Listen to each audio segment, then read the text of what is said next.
Hello and welcome to Wentworth, where today I've been out testing TaylorMade's new RSi 1 irons.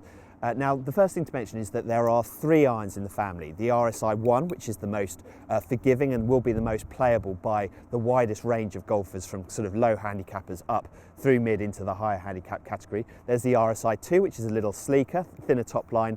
And then there's the RSi TP, which is really aimed at your sort of better player and certainly the TaylorMade army of tour players.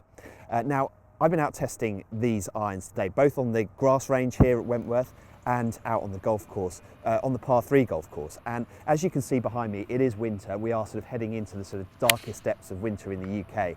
And it's actually offered a really, really good testing ground to see whether the RSi irons offer the forgiveness that TaylorMade say they will.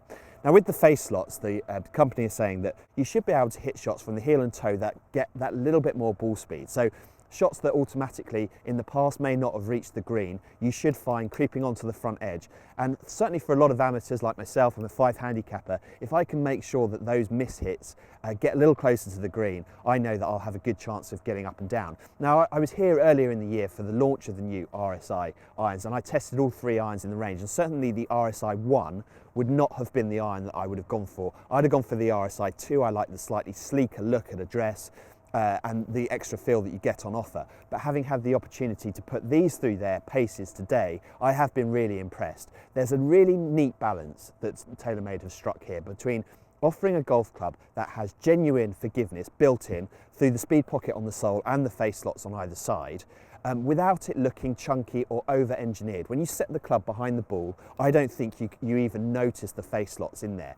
Certainly, I think if you think about TaylorMade's army of tour players, they're not going to put up with a golf club when they put it behind the ball at address that looks gimmicky, that looks strange, that doesn't look like it should be designed the way that it is. It doesn't look classic.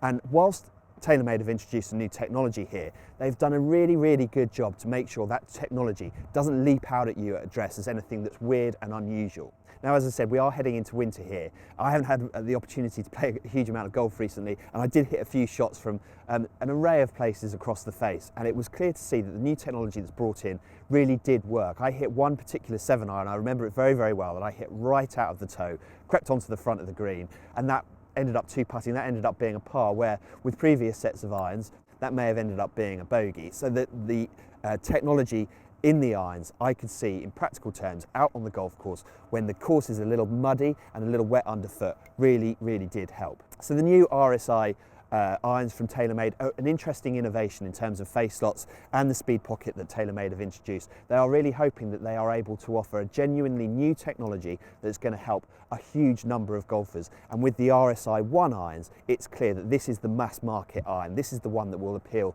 to the broadest number of golfers. And I would suggest that any player out there at the moment who plays a reasonable amount of golf but maybe doesn't strike the ball as consistently as they'd like, give these a test, because the forgiveness that's on offer here is well worth a try.